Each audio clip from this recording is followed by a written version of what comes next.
Secret Menu Podcast with your hosts, Diego Red and Money Boss. Brought to you by Rebel TV, the Rebel entity. Live from the West Side and worldwide. Real ones know what's up, and if you don't, you get the point. Tap in.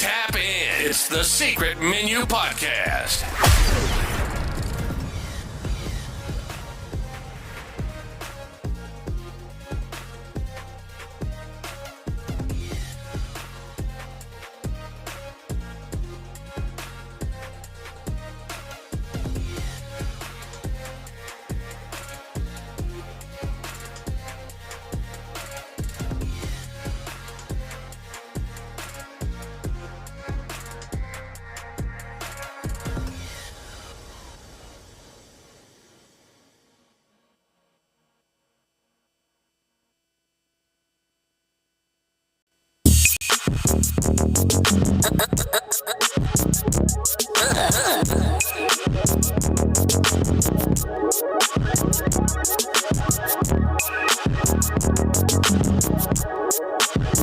This is fresh.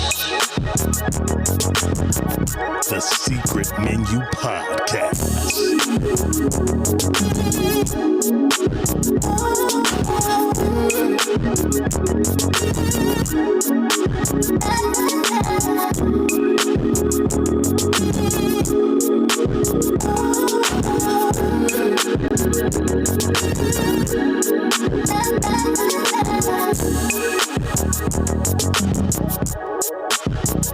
This is fresh.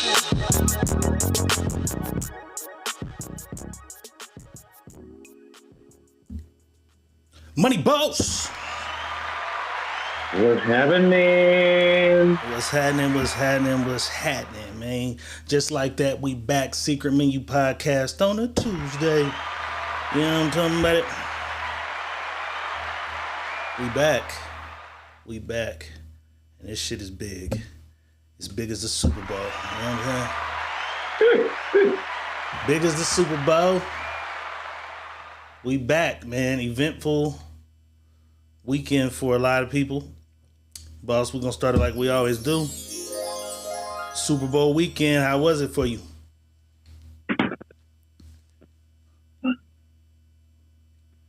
It's marvelous. Okay, we see you get your... Marvelous. You that laid out? Marvelous. What it was for me was marvelous. I told everybody Eagles was going to win. I told you. You did do that. You did call that. You did call it. Besides the Super Bowl, it was a great week. We put my cousin to rest. The kids did a great job. His kids did a marvelous job putting their dad to rest. Rest in peace, my cousin Paul. Rest in peace, Carl. What day was the funeral? Saturday. Okay. And again, I want to apologize to a lot of people that didn't find out about the funeral.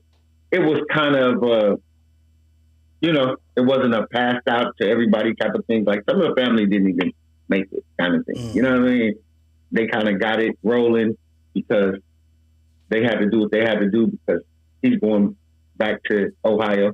You know what I mean? With his family. Okay. So we kind of rolled the ball. I didn't do anything. They kind of rolled the ball, got it going. Did what they had to do. We did that, but not only that, I had my two aunts, which is always here when they come further to here. My two aunts, my Aunt Jackie, my Aunt Faith, they come stay. I had a great time with them. They came Thursday to Monday. They was here with me. Okay. And so I had a great time because I enlightened them about a lot of things when they come. They're a lot older. Mm-hmm. I enlightened them about food and my journey of how I eat now and the way I work out and everything. And my aunt surprised the hell out of me. She's a walker. She walks. Mm. So my Aunt Jackie, she's a walker. She get her cardio in. Bro, she walked 5 miles. Mm. Now, mind y'all, my aunt is 70-something. 70-something. She just took off. Just left the house, took off. And she came back, and I'm like, damn, we've been going for like hour and a half or something like that. She's like, oh, yeah, I went for my walk. She told me where she walked to, and I'm like, holy shit, that's far. She showed me her watch. She's like, yes, 5.5 miles. I'm like, holy shit. So me, I had a marvelous weekend. That's what's up. I had a marvelous week. Got to get that cardio in. Everything. You know what I mean? So, and outside of that, and Sunday was probably the greatest Sunday. Always beautiful. Sunday, you was loving it. I was loving Sunday. You had people over. You watched it alone. Was fam still there? You said they stayed till Monday. They watched the Super Bowl with you? Just my aunt. Just my aunt. My two aunts watched the Super Bowl with me, and it was crazy. Okay, I see. Because they didn't know what the fuck was going on. they had no clue. Goddess Moon Mel is in the house. Beanie Man is in the house. Mandy McIntyre, I see you, is in the house. You know what I'm saying? Kimmy Kim is in the house. Shout out some of the people. Terrell May's in the building. Ava Miss Me's in the house. Lauren Jackson is in the house. Shout out to everybody pulling up. If I didn't see you, you know what I'm saying? I see the star just made it through. You know what I'm saying? Yeah, man. Super Bowl weekend. It was fire. I went and hung out with some people. A very diverse crowd of people invited to a Super Bowl party. It was a diverse thing. We're gonna get all the way to it. You know what I'm saying? But you know how we do this. Secret Menu Podcast on a Tuesday. Diego Red is in the building. When he boss is building his humble abode. And I didn't block him. I couldn't block him because I love your family. I love your mama. I love your auntie. I love your cousins. I'm never going to block them. But one of them called me. I think it was your cousin. She texted me. She said, can we come over and watch the Super Bowl with you? And I said, no, you cannot. Goddamn. No, the fuck why you let him come over there, boss? I am with my aunt. You cannot. That kept you from doing any freaky deaky jiggy shit. You know what I'm saying? No, that keeps me from my aunt saying, who the fuck is him and me explaining what the fuck this shit is. Gotta explain who you is. Yeah, I gotta explain it. So I don't want to explain that. Right. So no, y'all okay. Right. Sorry. Appreciate it. Though. Hank Johnson and Joey Hernandez is in the house. What it do? Other than that, it was it's all good. Okay. It's all good. Without a doubt, man. Let me get to some of this shit.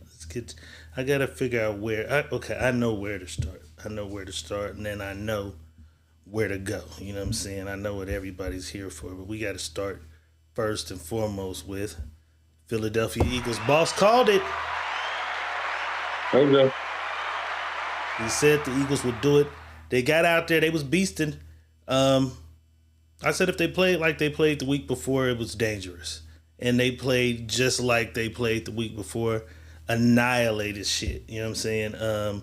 Hurts played probably if not the first, the second best game I've ever seen him play. And the other one I've seen was in a goddamn Super Bowl as well. You know what I'm saying?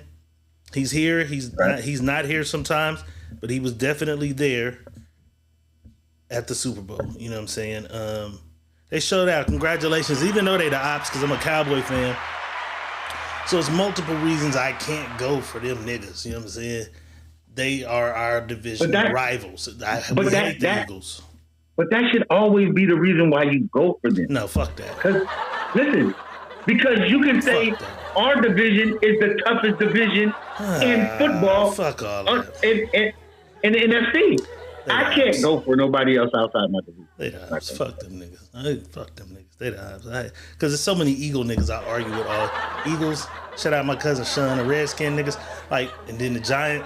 Like, it's just ugly with them niggas. So, you know what I'm saying? Outside of Niner fans, my division rival niggas, and it ain't even like the people on TV. It's literally you motherfuckers. The people I know who these are their teams. I'm surprised. I didn't see this one nigga. He usually, I hope you doing all right. I forget his name, but he usually ats me and tags me in everything Eagles all year. And I haven't seen this nigga, so maybe he lost his page. I don't know. But bro, you know who I'm talking about. I hope you doing all right. Von Bell in the house. You know what I'm saying? Tashonda Maxey in the building. My girl Joy Ellis is in the house. You know what I'm talking about? Boss, man, I really was shocked the way the game was going as it started. And a lot of people said, hey, nigga, that's the wrong KC out there. They playing this KC. Ooh, yeah. Kansas City was playing like this KC. And No, I think the Eagles was just this much faster than Mahomes was processing.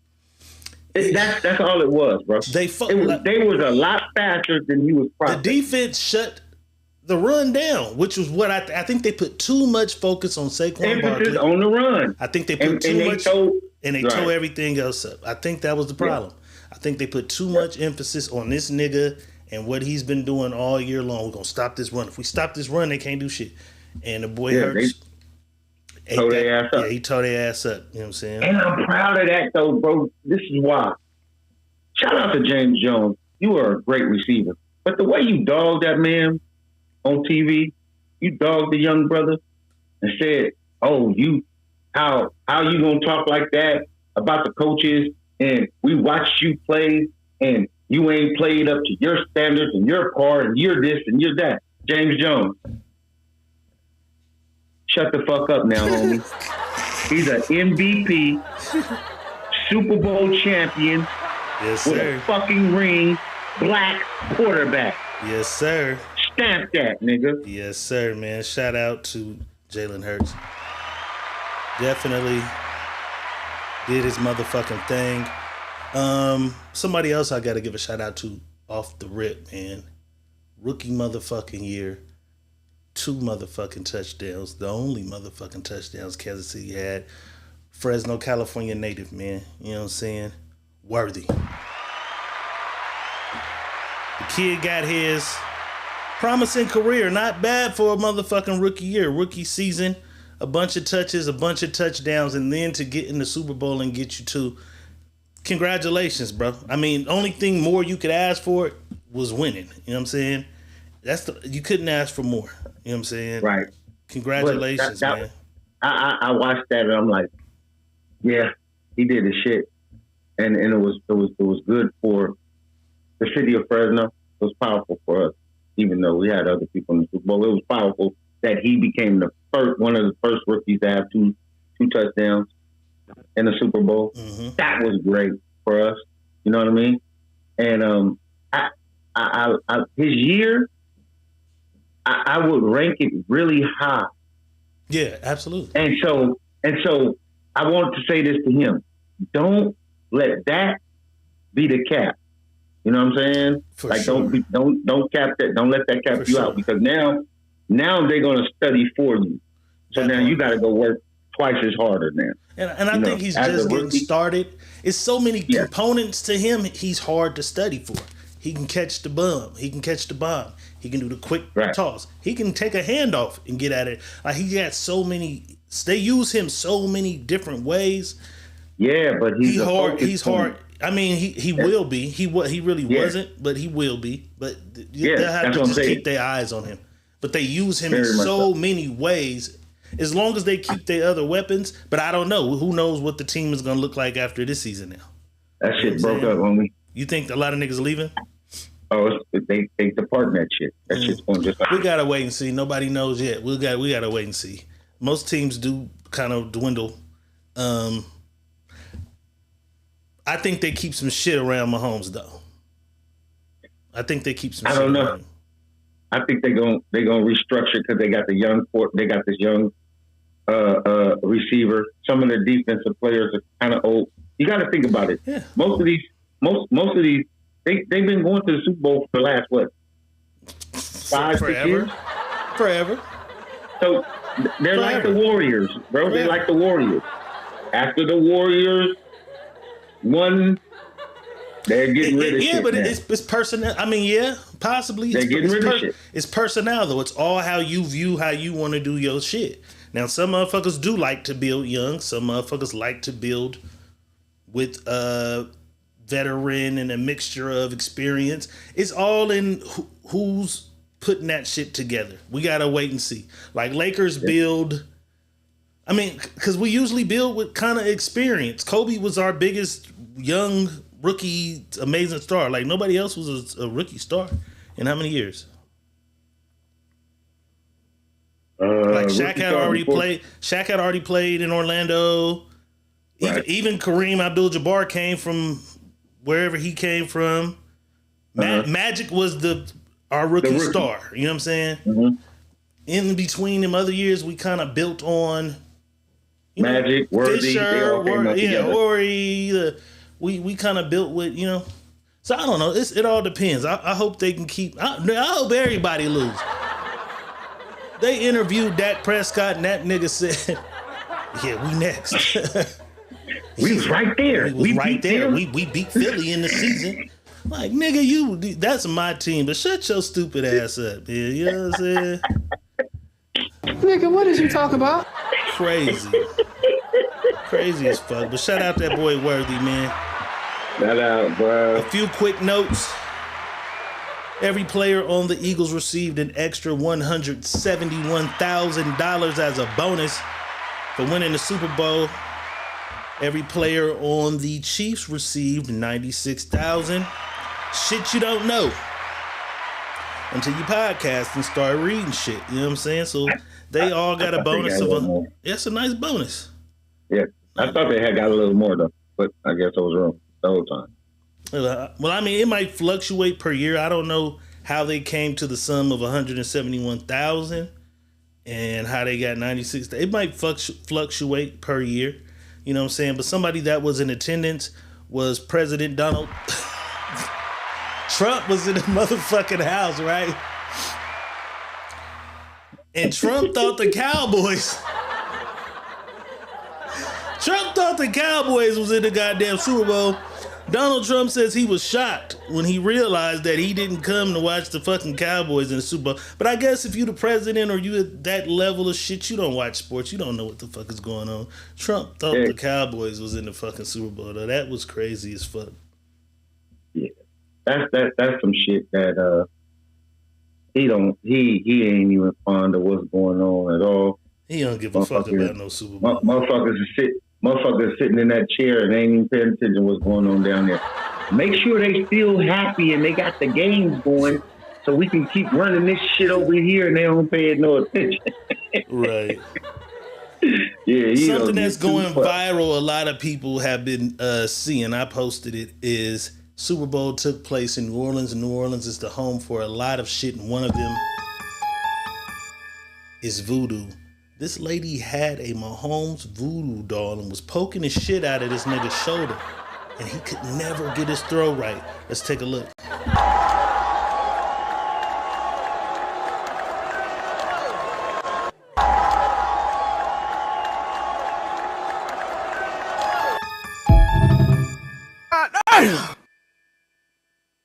You believe in voodoo at all? Hey man, I stay away from anything that's got anything to do with spiritual shit. Yeah. That ain't right. I'm away from that. I don't even say I believe in it or don't. I just stay far away. I seen niggas on my post. That shit's fake, nigga. Go to New Orleans, you feel the vibes. And they got voodoo ladies, voodoo houses that you can go talk to. Hey man, I need my bitch back. You know what I'm saying? Hey, I need this nigga gone so I can get my bitch back. They got voodoo houses. I wanna work on a movie. If you ever just bored and you're into this type of shit, look at a story called The Four Sisters, and it's about these sisters from Algiers, and the whole family's just bitches that do voodoo. And I would love to turn that into a movie one day. I learned about that. Kirk took me to New Orleans, and I'm just learning shit. I'm seeing paintings on walls and people telling me stories, and I learned about the Four Sisters. Man, that shit is crazy. You know what I'm saying? That shit was crazy. Let me see if there's anything else we can talk about before we get to it, because I know what you motherfuckers want to get to. You know what I'm talking about. You know what I'm talking about. All right. Looks like we saved. Okay, let's Hurts though. We got Hurts. This was Hurts arriving for the kill day. You know what I'm saying? Looking like he was in New Jack City. That nigga came in there like Nino Brown and tore some shit up, you know what I'm saying? But let's get to it, man. The biggest, most viewed anything. Niggas say, well, anything. The biggest, most viewed anything, meaning this shit surpassed the moon landing. Michael Jackson held the record, but the numbers are in. The most watched Super Bowl ever, Kendrick Lamar. 133.5 million viewers. Statement. Live viewers. The biggest ever. Barely slid by Mike, you know what I'm saying? But he slid by Mike by 400,000. Mike had 133 million. 0.4. 133.4. Kendrick had 133.5. So he neck and neck with Mike, but he edged Mike out. He edged Mike out, boss. And I see a lot of motherfuckers saying, so what, nigga? You can't compare back then to right now. The TVs, niggas didn't have TVs, nigga. TVs was motherfucking with a knob on it and an antenna. You had to have a hanger in the back to see the shit. You can't compare that to that. Why the fuck not? 27 motherfucking years and nobody else ever did it. Why not? Right. What was wrong? Did TVs come out last year or what? Right. Why the fuck not?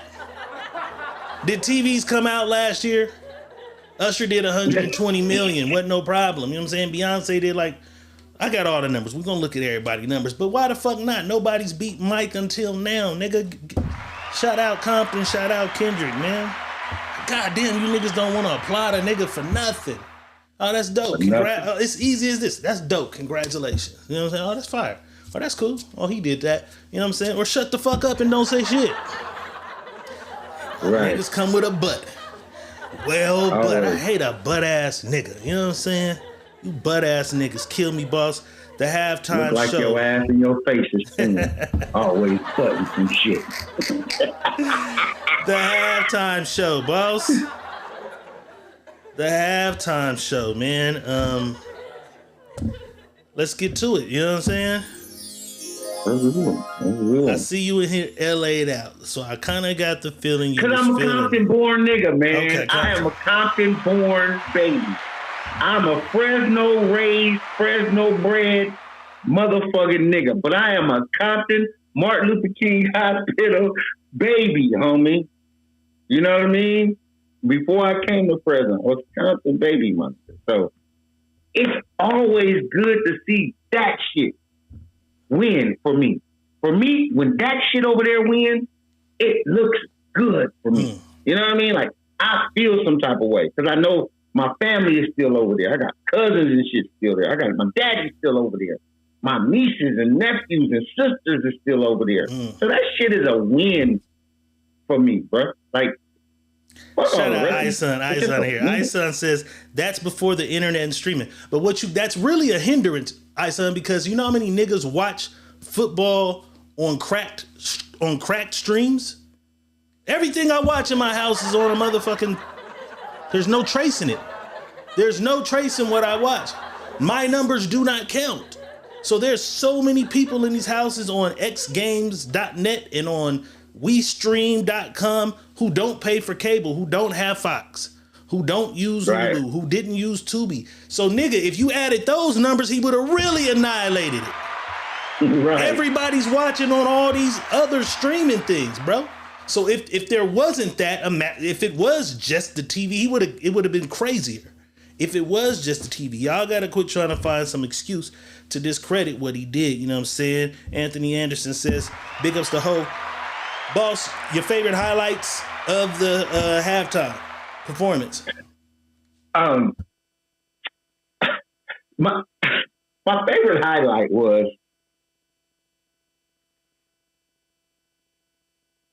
when this nigga walked down that motherfucker and smiled in the camera and said, "Say Drake." That was like icing on the cake for me.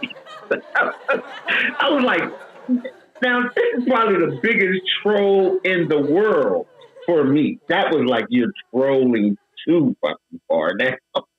But I'm gonna tell you something that I really paid more attention to than anything, and I didn't even know the story about it. What was that? The black boy on top of the light pole that was laying on top of the light pole. Mm-hmm. That was probably the most interesting thing that I found out, and we didn't hear. I didn't hear about it. What was the significance for it? He's good at hiding different little things in videos. So back south somewhere, a boy got chased by a bunch of others, Clan members. Yeah, and he climbed up the pole and laid up there like that to help King. So that was so significant to me to be like, okay. So now I gotta go dissect this whole thing over. Yeah, and that's what I said I gotta do. I got the whole shit in entirety. Yeah, so now and I just gotta watch it over a few times because a lot of people. We drunk. We at a party. Motherfuckers yelling. Niggas is pointing out shit, saying shit. We singing along. There's no way everybody caught everything as it took place. You know what I'm saying? There's no way. So that was kind of my dig. Because I said, what the hell is that man doing on that pole like that? Like, that's crazy. And he was just laying on his back. The freestyle at the bottom of the light pole with the dudes on the corner was dope. You know what I'm saying? That was the man at the garden, yeah. Yeah. So some of the things, was he rapping, man? I thought he was freestyling. No, that was Man in the Garden. No, that wasn't Man at the Garden, boss. Go back and listen. Man at the Garden is I Deserve It All. That's what he said. I deserve it all to be the greatest of all time. That was the Man in the Garden. Okay, I gotta re-listen. It sounds different without the Kroger brand. The music. Yeah. Because I hate that song. I hate it. We know. It sounds like One Mic. It sounds like Kroger brand One Mic. I hate that song. Okay, so I gotta go back and listen. And when Samuel Jackson said, "Oh, you brought your friends," the duck won life. The who? That was He said you brought your friends. Life. Yeah, Samuel Jackson. You got to say the words one more time. I'm not hearing the words. I said, when Samuel Jackson, can you hear me? Yeah, I hear you, but that part, you say the end part, I don't get it. What? He said, Samuel Jackson said, "Oh, that's cute. You brought your friends. The duck won life." See, that's what he said to him. The what? And one life? The duck won life. Oh, deduct. Take away one life. Deduct one life. Yeah, okay, I didn't know what you were saying. I'm like, the duck. Take away one life. I you said the duck, one life. Okay, deduct one life. Okay. One life, yeah. That was fire. And it was significant to that, too. That was crazy, though. Shout out to the choreographers. Shout out to the light niggas, the technicians. One other thing, some people complain saying they couldn't hear him at certain points, but as a rapper, he did his shit because I hate when niggas rap over their vocals. This nigga rapped and damn near did a dance routine. Nigga's a dancer too. Like he choreographed every step and everything with them the whole time. That's a lot of breath control that it takes to walk around and do that much shit for that many 12 minutes, 13 minutes is the total of the thing. 13 minutes, I believe. 13 minutes, yeah. Without any background vocal shit. So salute to him for doing his shit. Some things that a lot of people did not see unless you were there. There was a guy who was actually one of the dancers, hired to be one of the dancers, choreographed dancers, and then he decided to break away from whatever was going on and did a minor protest thing and got attacked by security. Let's take a look.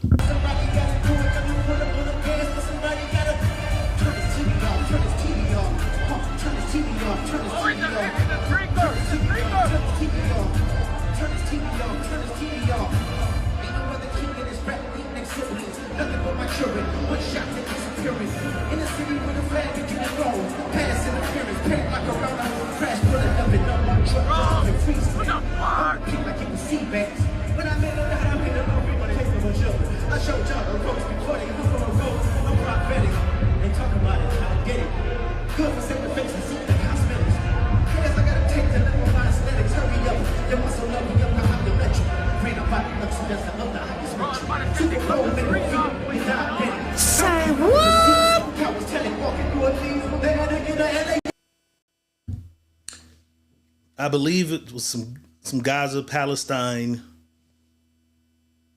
type protest things going on. A lot of people didn't see that part of it. He jumped up on the choir in his own protest. But that sparked a lot of controversy because one of the things that a lot of the people who say they didn't like it had, because it went both ways. A lot of people felt like there were a lot of hidden messages on behalf of black people, but then a lot of motherfuckers said Samuel Jackson is Uncle Sam. The nigga who used to sing y'all to the army. You know what I'm saying? The dancers were in formation, forming a red, white, and blue American flag. So you had people saying, oh, it's a hidden message, this means that, and a lot of niggas was like, oh, nigga, you've conformed, you've joined America. You here, you made it to the highest platform with the NFL, American flag dancers, Samuel L. Jackson is Uncle Sam. You got a line or two here. But then you got this guy who's protested, and a lot of people felt like he was a dancer, and then as he watched the rehearsals and saw the red, white, and blue shit, he decided to protest in efforts for, you know, what's going on in the Middle East and all that, because they feel like everybody's forgotten about what's going on in Palestine or whatever. What do you feel about because, you know, although we in America, but many times us being in America as black African Americans, we denounce it. We don't roll with it. We don't fuck with it. The whole red, white, and blue thing for Kendrick. How do you see that? I think people didn't pay it no attention. If they really paid it attention when they formed the red, white, and blue thing, he was in the middle, and it was showing the vision of America. You know what I mean? Because when they formed it, he was in the middle, and if you looked at it, it was split.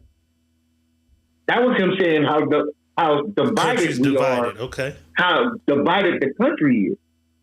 You know what I mean? But hey, I feel like this. There's so much shit that goes on in this country that we overlook a lot of things and let some things slide and don't voice it. And then we had people voice things since the beginning of time when we felt like things was wrong. It was always a voice.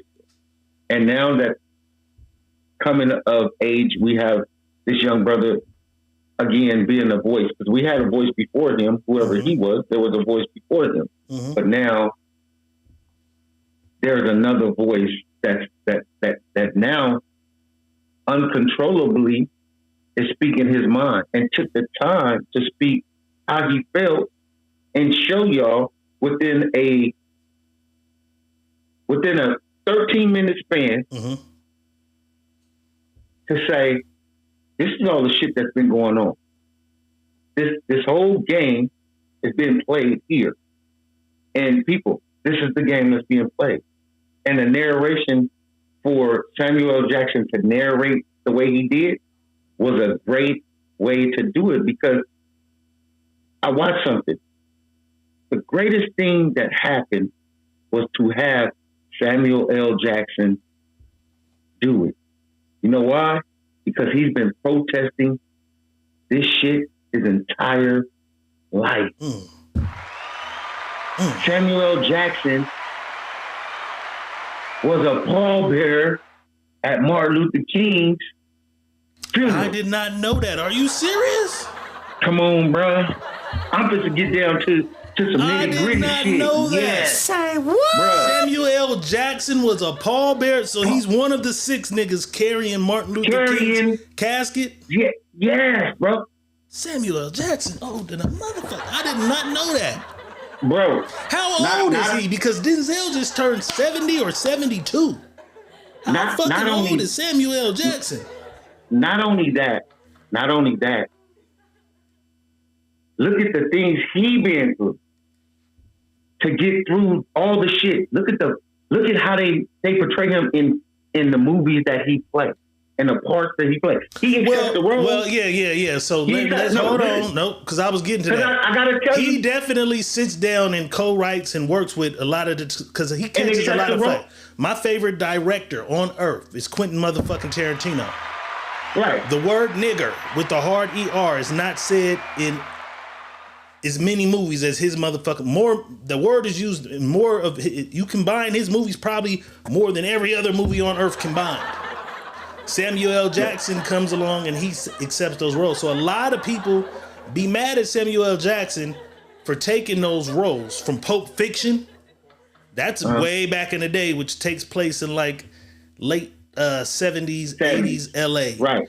To Django Unchained, which is one of my favorite motherfucking movies. To like Jackie Brown. It's a bunch of shit that he's done with Quentin Tarantino, but he does take those roles, boss. So nobody's forcing him to be portrayed or treated a certain way. You didn't let me finish. He takes these roles because he has been dealing with the narration of how this shit works in the system. So he takes the roles to play the roles because he knows what them roles are, how significant them roles will be. That's why he does it. Now, hey, I'm not saying he's wrong or he's right, but I'm saying he's been fighting for this whole thing that's going on. That's why Kendrick picked him, bro. No, yeah, that's fine. That's fine. I was happy to see him. I was happy to see him do his shit like that. You know what I'm saying? 21 Savage has an album where Morgan Freeman is the narrator on it. It reminded me of that. I can't say they took from that. It reminds me a lot of that. 21 Savage has an album, Savage Mode, where Morgan Freeman narrates it. Not even on the same hype shit, you know what I'm saying, though? But it just put me in the feeling of the theatric shit. And then like the street lights, the kids out dancing, the acapella raps did a lot. A lot of people were like, why are you rapping raps that we've never heard, nigga? I liked it. I like to hear some shit I never heard. I got to go back, study it, listen to what was going on. But for an audience that's sitting there, they're like, what song are you fucking doing? So I get both sides of it. When I don't. Well, I'm just saying. I don't get it. Everybody's entitled to their opinion. So if I say I paid my money to come, listen though, if I'm a Jay-Z fan and I come to the concert and you don't rap a song I know, I'm like, God damn, nigga, you rap 4 new songs. Okay, cool. I got to hear some exclusive shit, but I was coming to hear this Big Pimpin' and this, like, you know what I'm saying? So a nigga can be mad at that. There's gonna be a fan like me who appreciate it. Nigga, he did 4 exclusive, never be heard before heard songs. But the thing with that is, it's people making noise, it's niggas asking questions. You can't kind of take it all in. Just like when you're at home watching it on TV, you can't really take it all in at the moment if you in a house full of people partying and doing their shit. As in where certain songs come on, niggas, everybody in the house singing that shit word for word. So that's what I mean by I get it. But it's his art form and the way he wants to display it. But I get both sides of it. This man has a right to say, I wish he would have done this. This person says, I like he done that. At the end of the day, it's what he wants to do, though. This is what I'm going to say.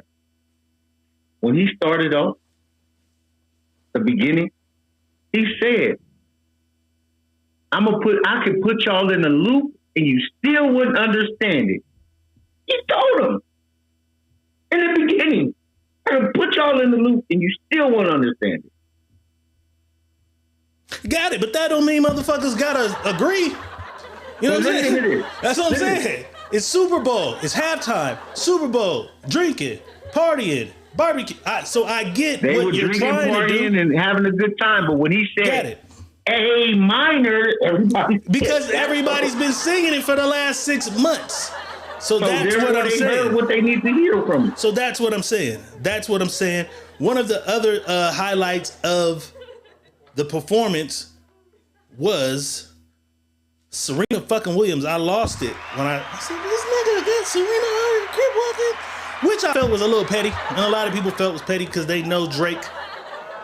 and Serena's tumultuous relationship. He's already didn't have mentioned. nothing to do with that, though. All right, but listen, you can't. But it can or it can't. So Serena said it. Okay, sure, but you can say whatever. We understand the art of war. We understand women scoring, bro. So great. She said it doesn't have anything to do with that. Kendrick's already rapping about you and Serena's situation in the first few raps of the battle. So we already know this. We already know that Drake's been rapping about the shit. We've seen Serena's husband go back and forth with Drake. So even if, Kendrick can act like I don't have a clue about any of this. Call Serena. Let's get her to crip walk like she did when she won in 2019. Cool. We get the moment. Got it. But at the end of the day, my nigga, we know that this is a part, and we know that that is another major blow in a battle. It's a battle. It's an art of war. We know that this is a chink in his armor. I want to understand this. Because that's what people were saying to me. Well, that was his ex-girl. Do you get that? Do anybody get that? That's ex. Why do I give a fuck about this bitch after she's gone? They keep, because you don't really follow it like that. It's been back and forth through the media between the two. Just like he said in the song about him speaking on Serena. He says it in the song, nigga. Nigga better not speak on Serena. He already spoke on Serena many times. That's what I'm saying. So he came to check him over speaking on Serena, but it's because him and Serena are having a back and forth bitter relationship thing. You know what I'm saying? My thing was this is what I heard. That Drake got at Serena's husband, not Serena. No, I mean, he's been shooting shots at Serena, and then she gets with a guy. And now he gets with the guy and Drake says some slick shit. You know how niggas do, lover boy hater shit. Oh, this is the nigga you chose over me. Da, blah, blah, blah, blah. You know, he says some shit in the song pretty much like, oh, this is the nigga you. And from there, Serena's husband starts to say shit like, don't be mad because you lost the. And it goes back and forth. So it's been a long back and forth between Drake, Serena. A motherfucker can't act like that don't exist. We know what she did in 2019. Let's take a look at what she did when she won. What is it? What the fuck is the title? No, that was the U.S. Open. The U.S. motherfucking Open. No, it was the Olympics. It was the Olympics. Let's take a look at them both. Let's take a look at the original, and then we'll take a look at what she did at the Super Bowl.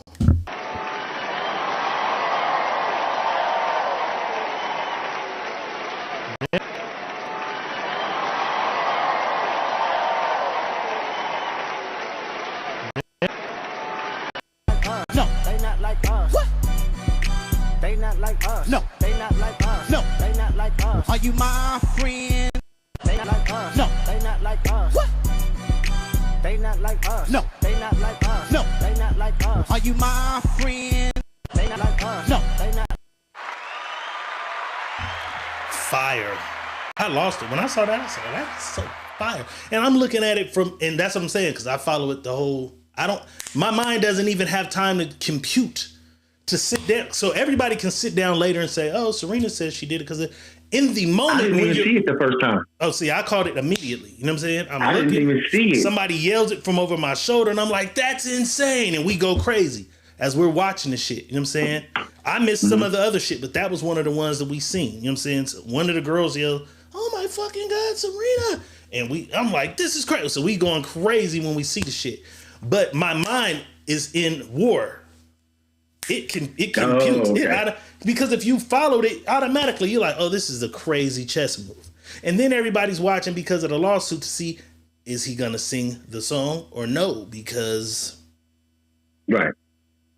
But I get it. I do. I understand the art of war. I understand how you use everything that you can against your opponent. I understand that. But she was saying, this is out of her mouth. She was like, he hit her, asked her would she want to be in the Super Bowl to do the crip walk. And she was like, shit, yeah. And then she said, shit, yeah. I love to do it. But she said, but what is it that you want me to do? He says, do what you did. Do what they wouldn't allow you to do at Wimbledon. I mean, at the Olympics. You know, she got fined for that. They fined her. That's what the correlation is like. Now you got the stage to do it. Well, I didn't know she got fined. I saw her say she would have got fined if she done it like that. I don't know if she got fined or not. Cool. I get all that. But if I'm using you in my war, I'm not going to call and say, hey, let's get back. She got a whole husband.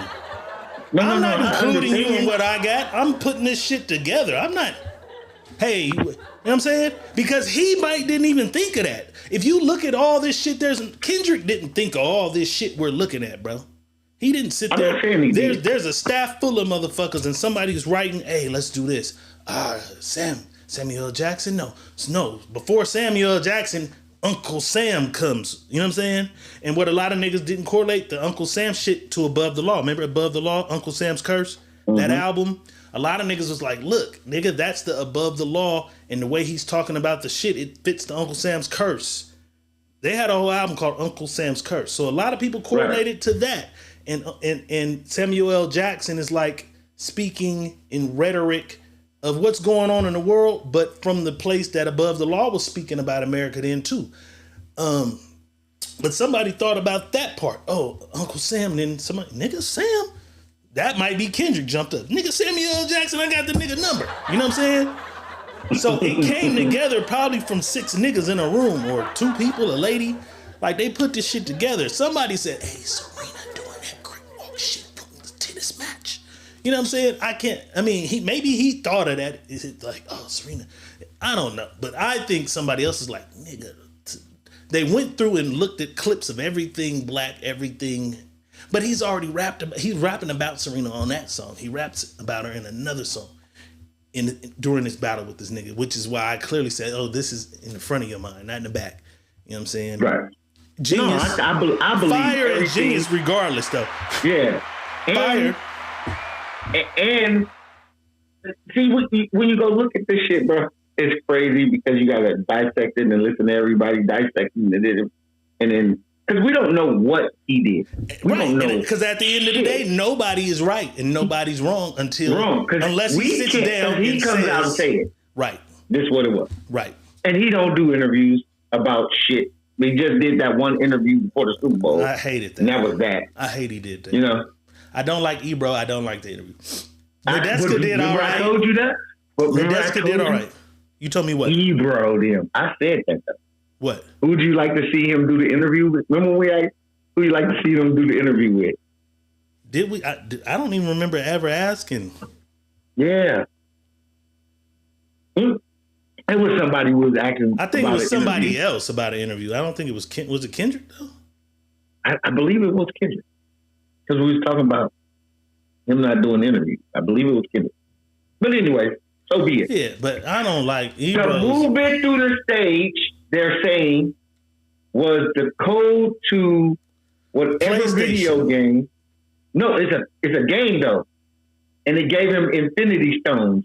That you do that move, I mean you hit the X, Y, it gives you Infinity Stones. So I don't play games. Yeah, so I don't even. I know Infinity Stones is from Marvel, Thanos, and something. I don't even know if they have that game. So I don't. No. You know, I know up, down, down, left, right, A, B, select, start was Unlimited Lives and Contra, but that wasn't even PlayStation. I don't think. You know what I mean? Shout out my nigga Waters in the house. Richard Alexander's in the house.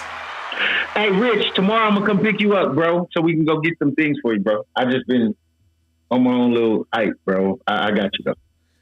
Rich says the flag is key. It was about freedom and freedom of speech. And that also is the beauty of it because everybody's seeing what's going on and everybody takes what they believe they want from they believe this means.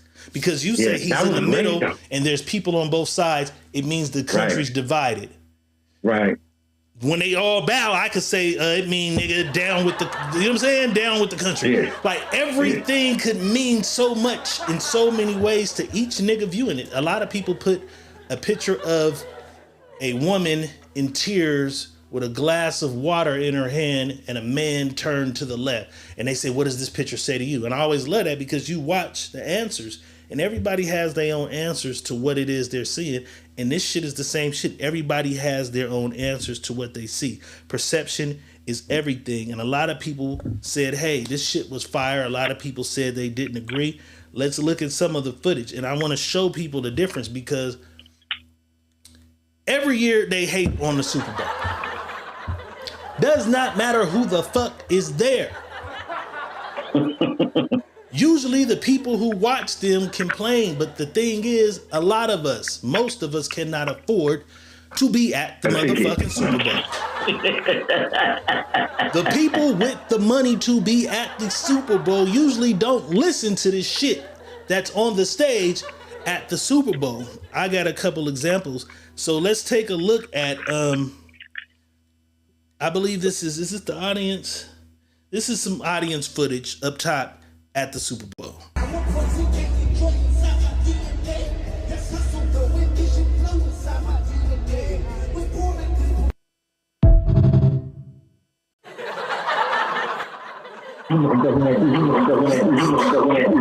He's rapping DNA.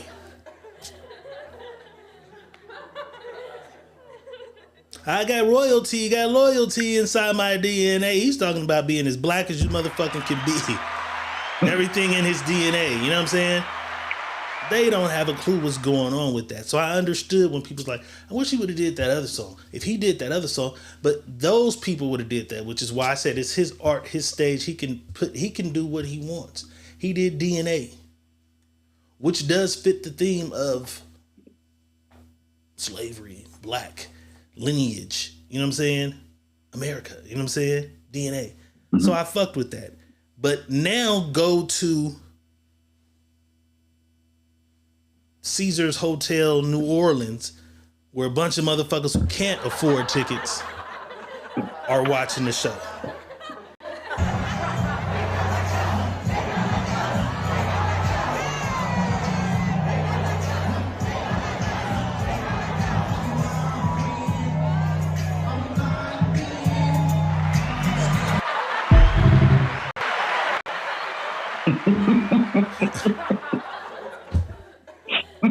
Nobody party. Nigga, everybody partied everywhere. Well, they wasn't partying that Super Bowl. Cool. One thing they all did, though, was scream, A minor. That was... He is cold, man. They all knew that, motherfucker. They all knew that without a goddamn doubt. He tough on me. Then I seen you the video of the white man talking about it, and then showed his family, all the little kids in the front of the TV, and they started rapping the whole song. No, I didn't see that. You didn't get that one? No, I didn't get that one. It was so many of the reaction ones with white people and shit. I just avoided some of them. I ain't gonna lie, because it was so many. And then like so many people sent me reaction videos of white people watching, and it to me it's already like I know y'all don't get it. I know y'all don't get it. And then the crazy shit, boss, is shout out my boy DJ, who I just met a few months ago. Embraced me though, requested that I was there at his Super Bowl party. He's like Polynesian or whatever Pacquiao, Asian, some Asian background, you know what I'm saying? The house is very diverse. It's some of his people. There's Hispanic coworkers. There's white coworkers. There's black coworkers. Then there's me. And my ghetto ass. You know what I'm saying?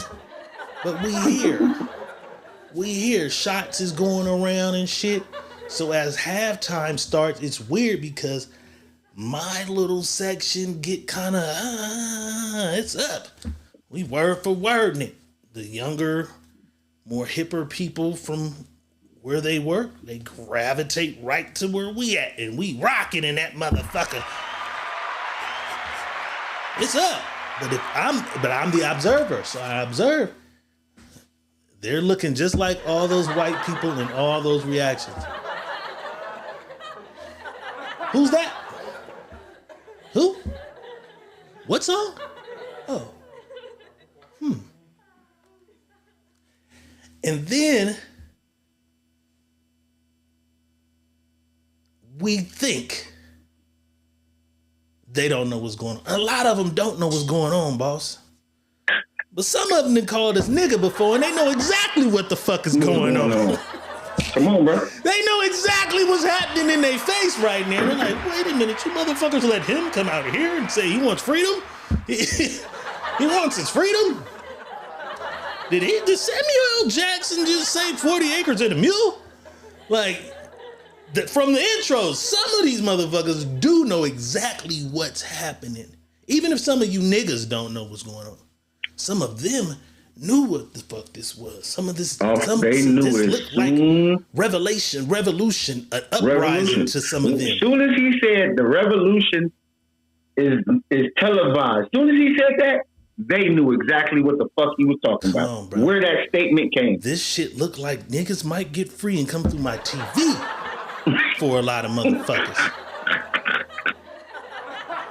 That's exactly what happened. Because some of you niggas ain't never really, you know what I'm saying, experienced walking down the street and that lady cross the street and clutch her purse tighter. Because you don't look like one of them niggas. You ain't one of them kind of niggas anyways. You look nice. Anyways, nigga. You old nice looking ass nigga. Anyways, you a nice nigga. They gonna buddy you, nigga. And that's cool though. And that's cool because we all are one though. But you ain't never been arrested or slammed on had a knee on your neck, my nigga. So that pain and aggression and shit, you don't relate to it. And I'm glad that you haven't been through that. I'm glad you've never starved. I'm glad you never had a rat trap. Glad you never had road. I'm glad, but you can't be speaking on this shit that the niggas who have been a part of this see this nigga representing those specific people and be mad about it, bro. Y'all mad at the wrong shit. But like I said, I get your opinion though. Y'all entitled to y'all opinion though. Hey man, I but feel some like white people knew what was happening. they knew off top. I told you the revolution would never be televised. That's where it originally came from. And why the statement was that? The statement was, we're not going to show y'all. We're going to get mind, body, and soul first. That's why the revolution isn't televised. Because the revolution starts with mind, body, and soul first. And a lot of y'all don't even, like, how can I say? A lot of y'all really. They don't care. Right. And I get it. And I got on the phone with Diego and told him how frustrated I was. I was frustrated with a lot of you niggas. And he did. I really was. I was frustrated at a lot of you niggas. Because I'm saying to myself, I get it, but I don't get it. And I have to say this because I'm on that path and that journey of knowing who the fuck I am. Knowing what the fuck my family, knowing what the fuck my family's family, knowing what the fuck my lineages is. I know. Some things kicked in my head. I told Dee the other day, man, something kicked in my head, some shit my mama said when I was younger, and it's resonating right the fuck today, and I'm 49.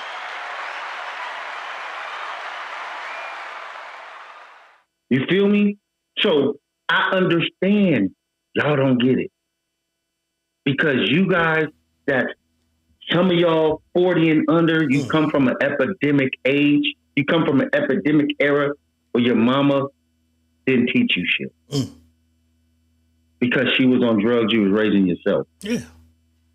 Or you was staying with your grandma, but your grandma really was older and she really wasn't teaching you about that type of shit because she taught your mama or your daddy. And then there's another specific group. Right. You had a little bit of that going on as a youth, but you did the right shit as you should have. You got a good job now. You got a house now. You're not going to tell nobody about a job opening at that motherfucker, though. You know what I'm saying? Right. You're not going to let you're not going to let a nigga that's doing bad know that. Man, they're hiring. They got the. Right. Because you trying to housekeep the job. Yeah. You don't want a motherfucker to get You trying to protect the nigga the job shit. So you can't get in. You don't want this nigga to be your supervisor one day, but you'll take John, Steve, Hector, anybody being the supervisor before you let one of these niggas come in who do better, which is crazy. Right. And we get it because this shit has been programmed and we've been fucked up in this manner for a long time. Since the ship showed its sail in the horizon, and the first niggas that was fishing said, "What the fuck is that?" It's Columbus and them on the boats coming to steal niggas. And I was like, "Hey, shit, we got some niggas we don't like. Y'all, well, shit, give us, what's this? Wolf fur? We don't got wolf in Africa. You know what I'm saying? We got tiger. They kind of hard to catch. Y'all got wolf. Y'all catch that shit easy. Give us the wolf fur. I'm gonna take you where you can get some more niggas." And they took him to get niggas and niggas and niggas until they said, let's get the niggas that's been taking us. Let's go get the niggas that's been taking us to the niggas. Ain't no more niggas to take. So then they come get y'all. They betrayed y'all too and got you niggas too. You know what I'm saying? We get it. You know what I'm saying? So I just think that the journey and path that has me on what I'm on, and I hate when people say, "Oh, you a woke nigga." No, I've been a nigga all my life. I ain't no woke nigga. Ain't nothing woke about me. This is something that's been in my lineage forever. It don't take me to be woke. It take me to know self, though. See, when you don't know yourself, I hate that term too, because it's like, what was I sleeping the whole time or what? Like, what if this is 28 years of this? You know what I'm saying? What if this is 28 years of this shit? What if this is 30 years of this shit? You know what I'm saying? I don't know. Call it what you niggas want. We don't give a fuck. Like, you know what I'm saying? No. What I am gonna say is what I was taught was you can pass the message because that's what you're supposed to do. You're supposed to pass the message. But hey, you can walk a motherfucking horse to the water. You damn sure can't make them drink. Yeah. So. Game. Pass and the then, message, like I said, when a nigga, it ain't happened to me. A lot of niggas feel like that. Like, until it happens to you. Police don't stop me or bother me, nigga. I don't know. Cool. Right. It doesn't happen to you until it happens to you. So we get a lot. I feel sorry for some of y'all sometimes that you don't see or have the compassion to feel for others in a way. And you're so selfish that, you know what I'm saying? And I hope you pray and I hope you thank God for all your blessings and shit because you deserve them. I hope you at least do that much. I hope you're grateful for the things you do have. I hope you do that much. You know what I'm saying? But your life changes when you pray for others and when you help others and when you look out for others. That peak you've all, because you probably like, what more can I do? What more can I have? You probably at your limit. You probably at your ceiling right now because you're not giving back or you're not looking out for others or you're not trying to help others.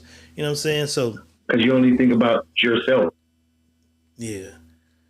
Motherfucker, but then a lot of people ain't spiritual, so you'll understand blessings in a different way as you begin to be selfless.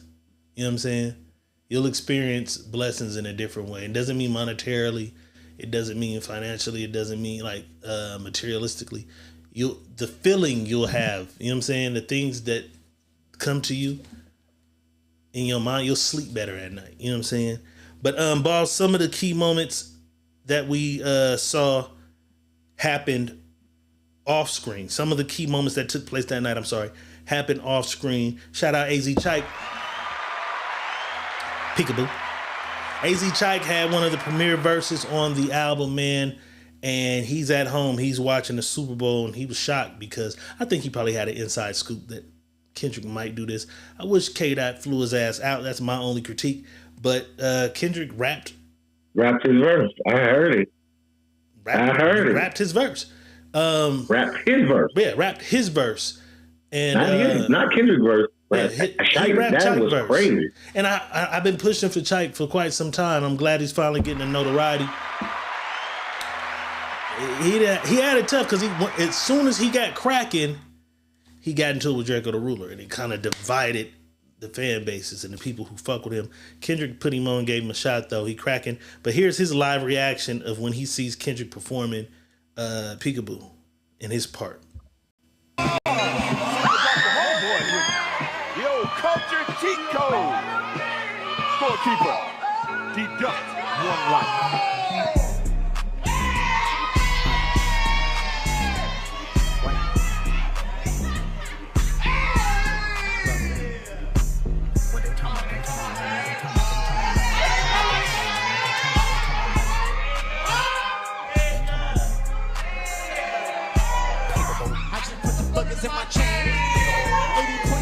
Kobe game. 76 tools will make them clean. I'm popping out your balance for my name. I put you foreigns on a full 5. Let's catch you pepper cause I'm doing pasta. Why you acting tough on IG Live? You know my loved ones with that. Let's get it. Surprise, it's your boy Chuck E. Cheese. I FaceTime my eye when I'm up the street. It's AZZ, I put the boys to sleep. He on the ground, praise God, and stomping feet. That's what's up. Fire. That's what's up, bro. Fire. And people don't understand why I'm so fucking happy. You don't get it. You will never understand it. You don't see why I'm wearing this shit. You don't get it. I stayed in a brick fucking apartment, my nigga. In the projects, real projects. My walls were brick. My floors were concrete, my nigga. See, it's different. It's just different. It's different. And I'm proud of that shit for that brother, my nigga. I really am. Really am. Yeah, Straight up, my nigga. And I'm not even mad y'all don't get it. You know what I'm saying? I just feel sorry for y'all. You know what I'm saying? Sometimes. Can't be mad at a motherfucker that came from that type of shit. To that stage. To this stage, bro. And you mad at? Because they don't look at it. Niggas don't look in the mirror and see that. They don't look at that and see themselves. You know what I'm saying? Or some niggas just get to a certain age and they no longer dream anymore. You know what I'm saying? They've come to a point where I'm cool with what I got going on, man. I got my little old school in the driveway, drink my beer. The homeboy from work come over here and we work on this mother. We've been working on the same car for 6 motherfucking years with really no goal of doing anything to that motherfucking nigga. And that, I'm cool. That I made it, nigga. I got a good job, nigga. I take 1 vacation a year with my girl. I'm cool. You know what I'm saying? They made it. They don't dream anymore, so they have no aspiration to ever, you know what I'm saying? They've lost that part of them that when they were young, they would dream to do. It might not be as big as the Super Bowl. It was like, damn, nigga, one day I'm gonna have candy. You were not even dreaming to put candy paint on that motherfucker out there no more, bro. Like motherfuckers, they done lost that dream, boss. They don't even dream to put candy paint on that motherfucker no more. It's just, and that's crazy. It's just a hobby. They go out there and tinker, fuck around with it, and this is how I get away from the old lady. This is how I get away from the old lady. I come on out here and fuck around with this motherfucker. It's crazy, bro. Niggas done stop dreaming, man. The aspiration and ambition for shit is just lost now. It's crazy. I'm seeing it. It's crazy. After the performance, man, Kendrick sat in that hallway like Coach Phil Jackson and greeted everybody that was a part of it as they came back through the tunnel. Let's take a look.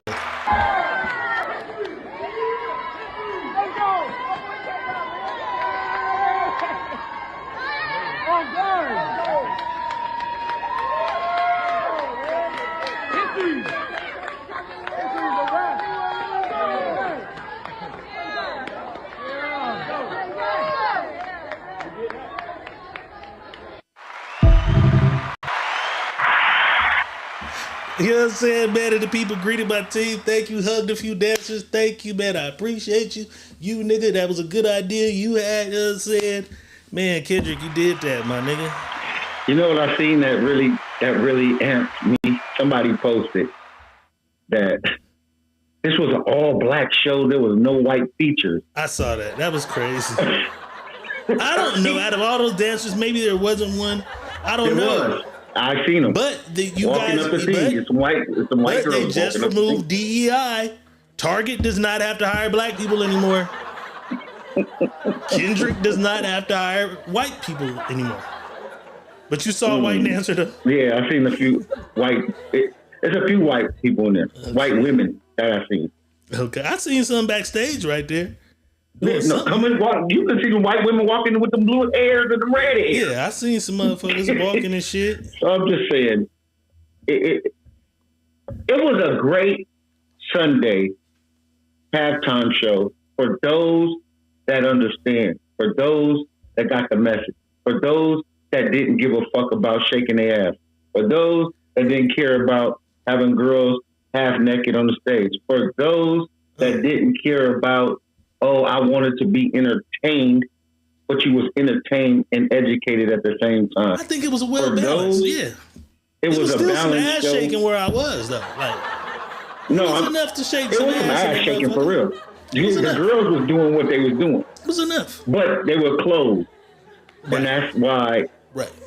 it didn't look like they wanted it to look, and it wasn't all hype music, so everybody can get up and shake and dance. Bro, it ain't always all hype. Rihanna did some shit that wasn't hype. The Weeknd did some shit that wasn't hype. Reba McEntire did some shit that wasn't hype. Like, somebody gets on that mother. Like I said, they complain every year about what's going on. Dove is in the house. I'm gonna say this too. Christina's in the building. Precious Borns just came through the door. Go ahead, boss. I'm gonna say this on some real shit. Mm-hmm.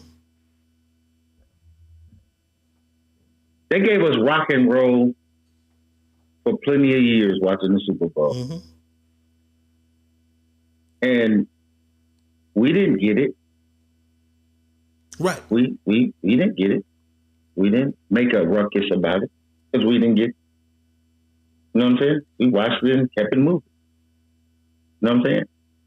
Just because you don't like something don't mean you need to open your fucking mouth and tell nobody you didn't like it. The thing is, though, I think most of I don't think the others are the ones that are like, they don't really get it. I'm not even talking It's about a the lot others. of I'm us. talking. Yeah, I'm not talking about the It's a others. lot I'm of talking us who to wouldn't them. even do this if it was fucking Guns N' Roses or Aerosmith. Right. They wouldn't wouldn't make say a shit. post. They wouldn't say That's shit. my point. That's my point. It's us You hating wouldn't on say us. anything. Got it. So stop being mad because it wasn't what you wanted. Mm. The world ain't always gonna give you what you want. Boss, some motherfuckers was so mad they cried about it. Let's take a look. It was mid. It was mid. It was nothing spectacular. Kendrick fans were just glazing him. It's okay. It's okay.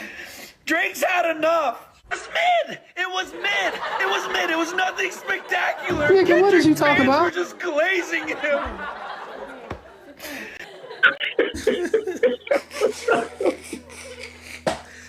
He was the only reaction I kept because, like, my nigga. Because it really, my nigga, I'm gonna keep it a buck, right? When the battle between Drake and Kendrick started, it was kind of balanced. And then sides began to grow. And then hatred from the comments we had for each other divided us even further. And then people began to just stop even listening to this side or listening to this side. I'm rolling with this. So a lot of these motherfuckers, this was like the nail in the coffin. This was the stake through the heart. All of this shit built up. Like when the battle was going back and forth and then Not Like Us dropped, it's like, they fought it. It's like, tired of hearing that song. Tired of hearing that song. This was like the accumulation of it all. Cause what is your bitch ass gonna do? Not watch the Super Bowl?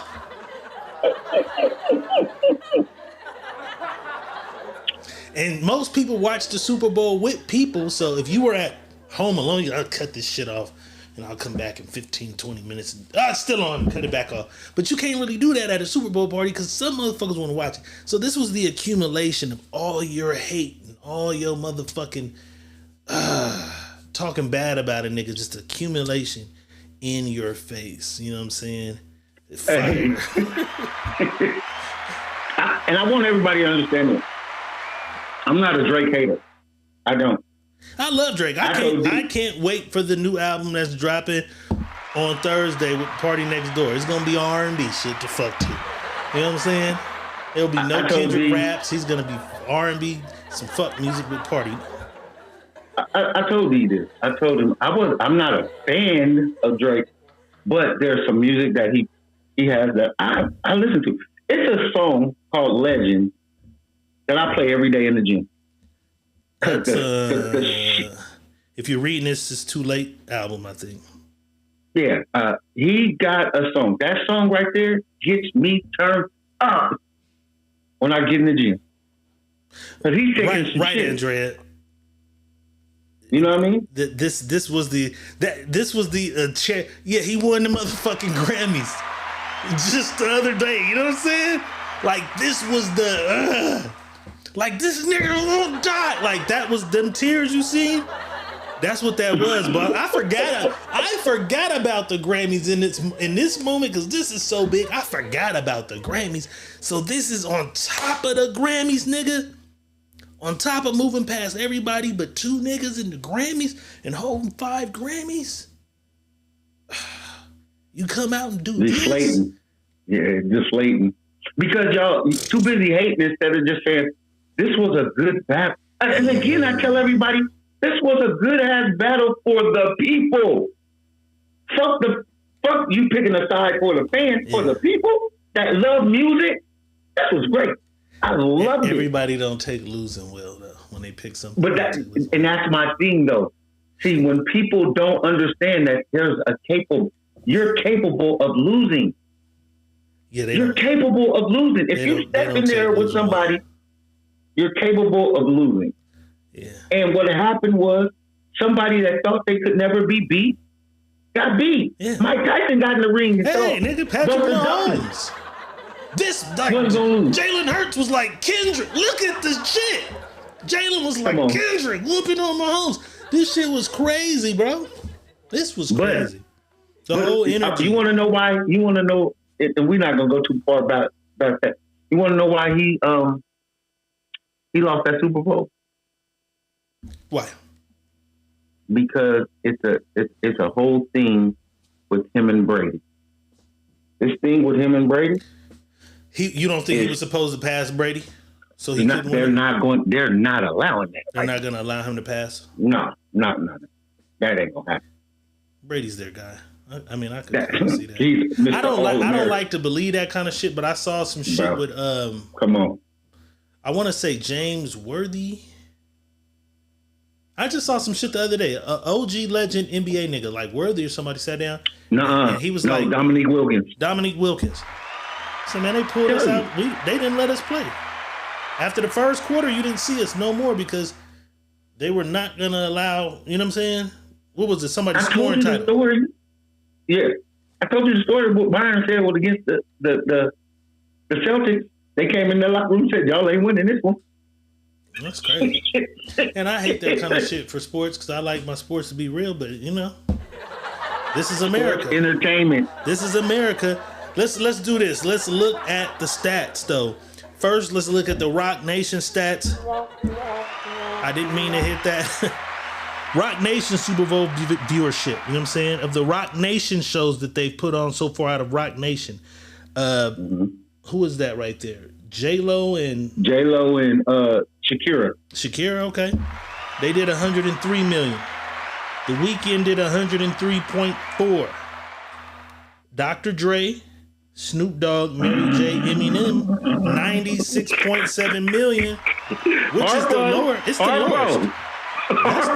That's the lowest of the lowest of them all. I mean, 96.7 million is not low, but that's low. No, nigga, that's high. I'm just saying. Any other TV show event would love those numbers. It's the lower out of these, but you know what I'm saying? In reality, that people always bring up, they bring up this one. What about Dr. Dre? They bring up this one. They're like, well, when Dr. Dre them did it, it was more lit. It was more. The viewers don't think so. Well, yeah, for sure. The viewers didn't think so. For sure. Well, I mean, for viewers, it's people coming to see you. So, I mean, because, you know, eyes on you means these numbers mean the people who came to see you. There's no way to change this based on anything else. These motherfuckers came to see you, whether they want to see you fail or they want to see you win. Rihanna has 121 million views, and then Usher did 123.4 million views last year. You know what I'm saying? Without a doubt, I know motherfuckers was watching to hate. To see for, yeah. Yeah. It was only watching for whatever y'all was watching for, it adds to us who were watching for him to win. You know what I'm saying? Like, we don't, but all eyes on me, nigga. Pac had an album called All Eyes on Me. You know what I'm saying? You're watching. You was watching. But let's look at these stats, boss. These are the overall viewer ratings. Overall from the Super Bowl. Lady Gaga did 117.5 million. Coldplay 115.5. Bruno Mars 115.3. That's kind of the half. You know what I'm saying? Madonna does 114 million. Beyonce, my girl, 110. And this is the lower bracket. So a lot of this shit beat let's see. A lot of this shit beat the Rock Nation ones. Yeah, a lot of this beat the Rock Nation shit. You know what I'm saying? Did it? Yeah, I mean, because you got 115. 115 beats all this shit up until Rihanna. Except Rihanna Usher and Rihanna. Yeah. That's it. Yeah. So the regular ones defeated all that shit, and this is the lowest of them. There's other ones that are lower than these, but this is the lowest 10. So out of the lowest 10, all this shit, this defeated everything here. Defeated all that. Except the top. And then these that's the lowest 5. But here's the top 5. The top 5: Katy Perry 118.5. Rihanna, that's Rihanna, the 121 over there. Usher 129, so he's on there. Then shit, Usher and Rihanna made it into the top. So what did Prince do? That's fucking crazy. Because I thought them was the 2 biggest Super Bowl shows for me in my lifetime. I thought one of them rock and roll ones would have been in here. But these are the most watched. Michael Jackson, 133.4. And then Kendrick Lamar, 133.5. So we got to look up the other ones, the other rock and roll viewer ones. Because there was some rock and roll ones I thought would have been bigger. But this is it. These are the ones. You know what I'm saying? So let me see if these got the years. 93 was, 2013. Beyonce. 2012, 14, 16, 17. Ain't nobody did what Mike did, nigga, in 27 motherfucking years. You niggas is crazy. Like, you niggas don't want to give this nigga no credit. 27 years, man. God damn. You niggas, man. Yeah, what about, that's right, Shantae, the Janet Jackson and motherfucking somebody Google the numbers. Google them numbers up. Damn. This is just the stats I got. I don't know. Maybe they hit right about the 96. Because you see Drayden was at 96, 98, 96. So maybe they had 98 million or something. Let me see. That's just the lowest of the 10 of them. So they probably did 88, 96 or something. So I'm saying that's still a lot of fucking million people, bro. Right. That's still a lot of goddamn views. Still a lot of views. It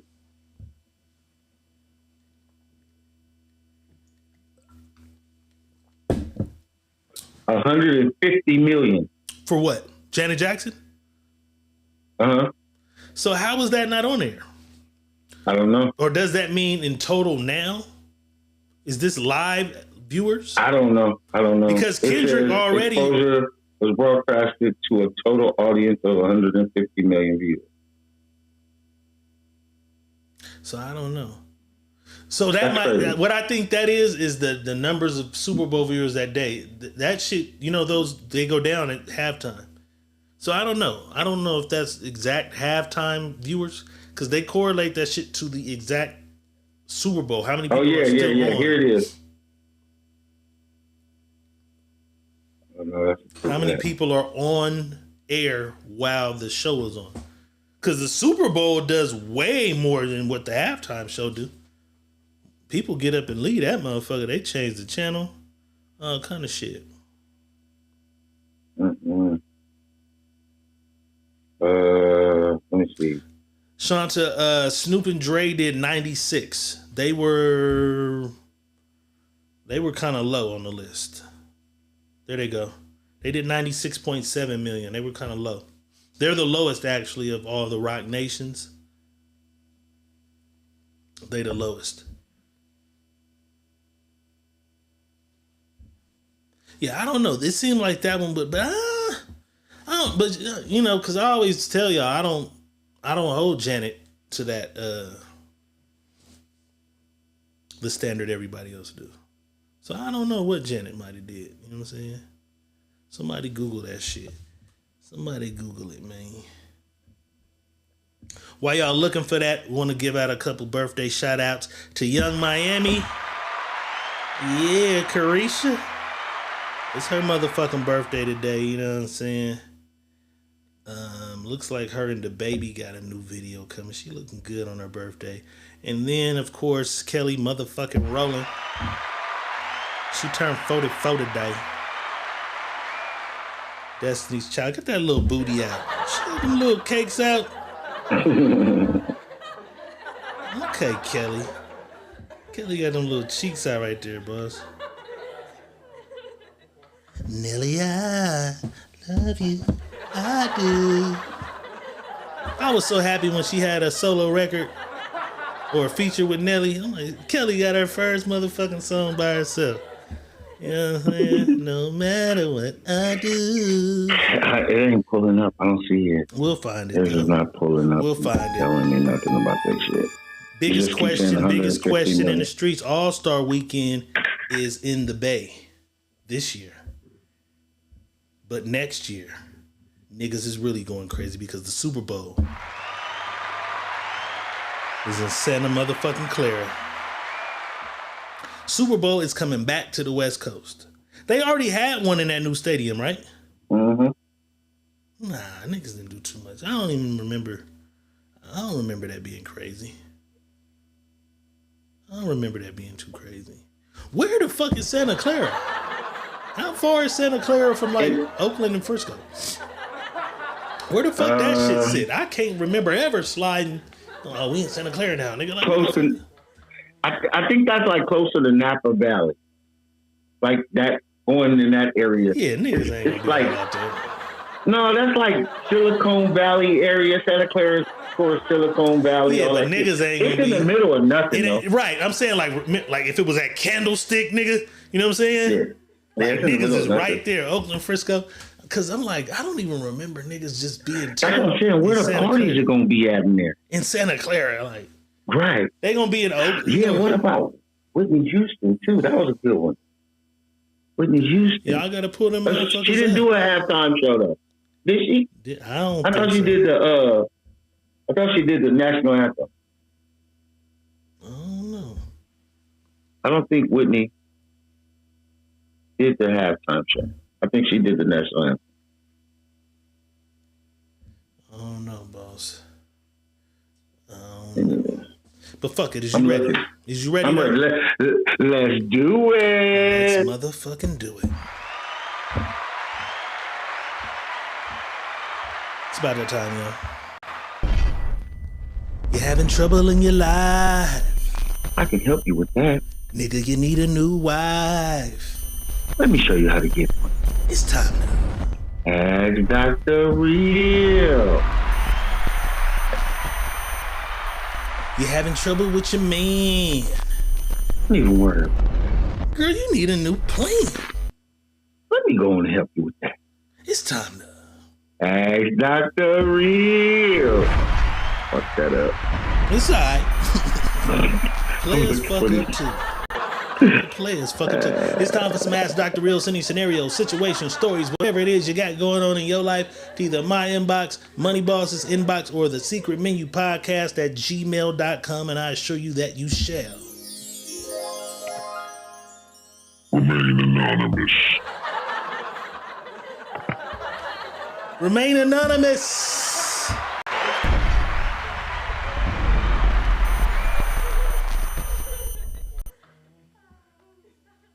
All right, boss, here we go. This young lady says, I am a 32-year-old high school teacher. I've been single for going on 3 years now. Just focusing on my career and the fact that I came out of a serious heartbreak situation 3 years ago. I haven't really wanted to give myself to anyone exclusively in that way for fear of letdown. I was exhausted. However, there is a gentleman whom I work with who is very well put together and very much my type. Okay. Them eyes still work on you. Your goddamn eyes still work, girl. Very much her type. Okay. Who has made several attempts to date me, but there are a couple of things other than letdown that are stopping me.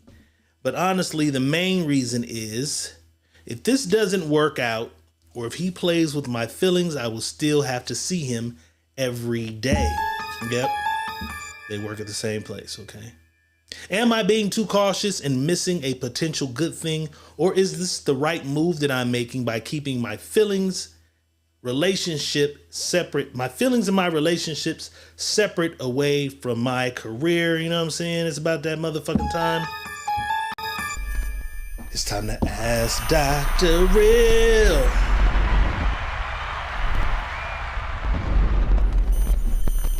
All right, pretty much this lady says she has not been in a serious relationship, boss, for over 3 years. Kind of been guarding her feelings, staying to herself. However, there is a guy who she does find attractive. He's very much her type, and he has been trying to date her. But the thing is, he works where she works. She's a teacher. He works at the same school. This guy's a teacher as well. A nigga might be the janitor. He might be the PE coach. I don't know, but he works there. She didn't say what his job was. She said her. She's the teacher. But he work at that school. Whatever it is he do at that motherfucker, he worked there. However, she's afraid of opening herself up and being vulnerable again, because if this does not work, if he plays some type of game with her feelings, he might hit her and quit her and never get with her.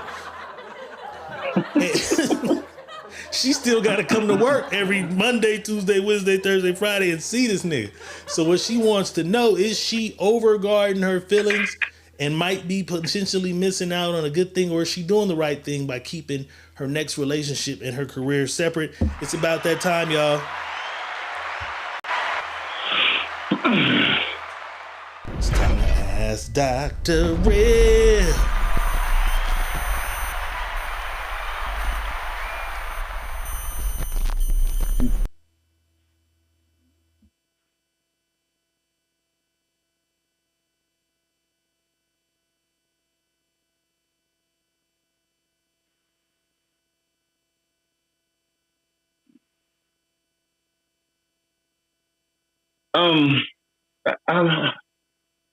My brain is running so much right now, so much shit going on in my head with this whole scenario here. I'm gonna start with this. Guarding yourself from potential problems that happened before causes other problems to happen or reoccur again. So I'm just going to tell you, if you can't go into it open-minded about the situation, stay away from it. You have to clear yourself from everything before to start something else. It's like taking a book and you're reading it and it's really good, and not putting a bookmark or remember the number that's in it, closing it, and picking up another book to read it, and you do the same thing, you close it. So you got two books over here, and yet you haven't finished these books to really come to the conclusion of what was going on in these books. But you're going to go open up another book or try to open up another book. You have to close everything and leave everything behind that affected you before you start something else. Even guarding yourself is telling you that, okay, I'm guarding myself, then I'm still playing in my head what happened before or what has happened in the past. If you're going to keep living in the past of what has happened before, you're never going to find the person that you want and make it work, because you're still worried about the past.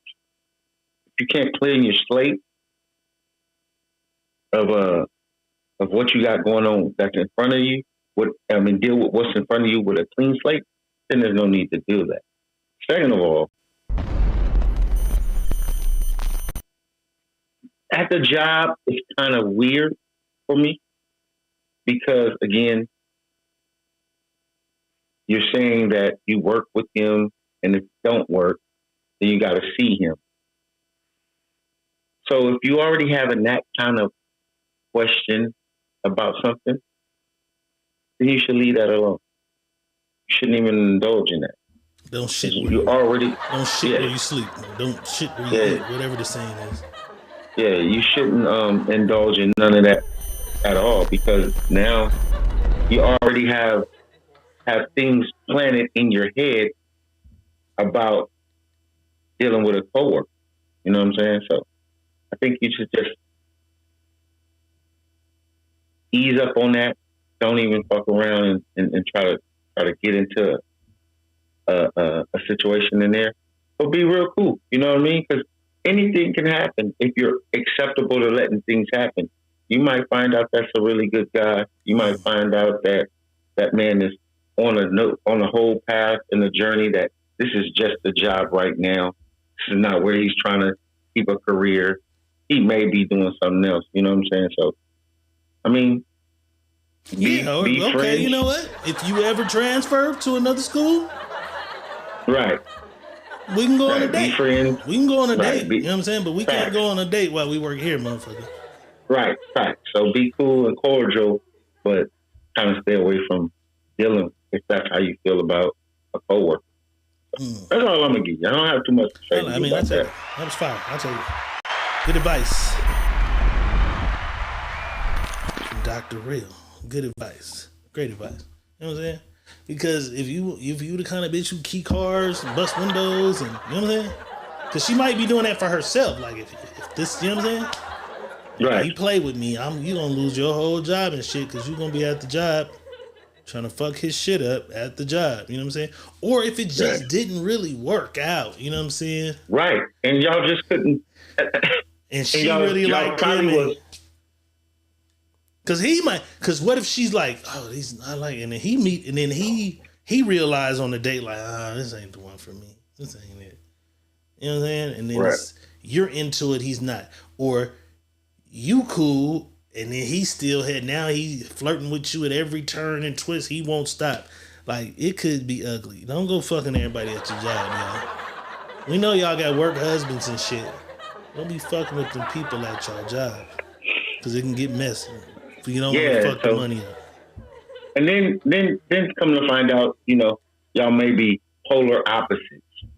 You know what I mean? I just found out that's a new word, people. I just found out what that means when people call that polar opposites. Completely different. Just another word for completely different. Yeah, polar opposites. I was like, I had a whole debate about polar opposites today. I'm like, I don't know what the fuck that means. I don't use that shit, polar opposites. It's completely different. That's all it is. Right. Shout out Clayton in the house. Kimberly Williams came to No Late. Trig is in the building. You know what I'm saying? Y'all came in a little late, man. We was celebrating Kendrick and his halftime record-breaking performance. The highest viewed anything. Nothing has had more viewers. Not a Super Bowl, a World Series. You see him standing in the middle of it? They said higher than the moon landing. Yeah, I see it. Higher than the moon landing. Higher than everything. This shit has been higher than everything. There's a nothing. Nothing has been viewed more times than this. Live. I know some shit on Pornhub that probably annihilate this. You know what I mean? But nothing live has been viewed more than that. You feel me? Yeah, Wandy, I'm wearing the Dodger blue today. Yes. God damn it, Wandy I was here. Proud. Shout out Wandy. Yeah, I ain't seen Wandy in a minute. She over there in YouTube. I was World. proud of this shit Shout out today. YouTube World. I don't know why I don't see her. Why I don't see the YouTube World? Oh yeah, you got a lot of people over there too. All right, let me shout y'all out, man. My boy Chris Davis in this motherfucker. Wandy's in the house. Tyrone Williams in the house. Flawless of the West Coast Dream Team is in the house. Woody Bustamante in the house over there on the YouTube. Man, I missed y'all. Dana Rucker was over there on the YouTube. Walt was over there. I seen Walt. Walt was over there on the YouTube. Keisha Contrell, I didn't see you neither. She was over there. Oh, man, I missed a lot of y'all. Jackie Brown. But I've been seeing Andrea Albarin. So it's she on both. Okay, that's I think why. Andrea on both. Yvonne Gordon over there on YouTube. Q-Ball was on the YouTube. This shit was picking and choosing whose messages it wanted to show. Okay. Mm-hmm. Okay. Yeah, they was over there rocking on the YouTube. It was picking and choosing, man. Some motherfuckers in every city had a Super Bowl party or two, you know what I'm saying? Well, this party, it wasn't too cracking, but if 10 people show up, we gonna do our thing like it's 10,000, you feel me? This nigga had a Super Bowl weekend performance, but it was interrupted when somebody came on stage and had something to say to his fans. Let's take a look. I said a shot of rebel spot over a little pussy in the bitch. No, I gotta keep it long. Where's that kid? I'm fine with it.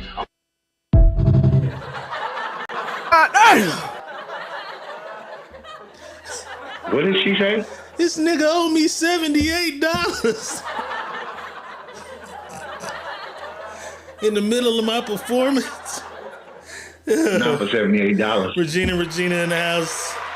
$78, man. That's crazy. That was hella crazy. I think we went through just about everything. Here's an interesting fact. Fathers, you're far more important than you realize.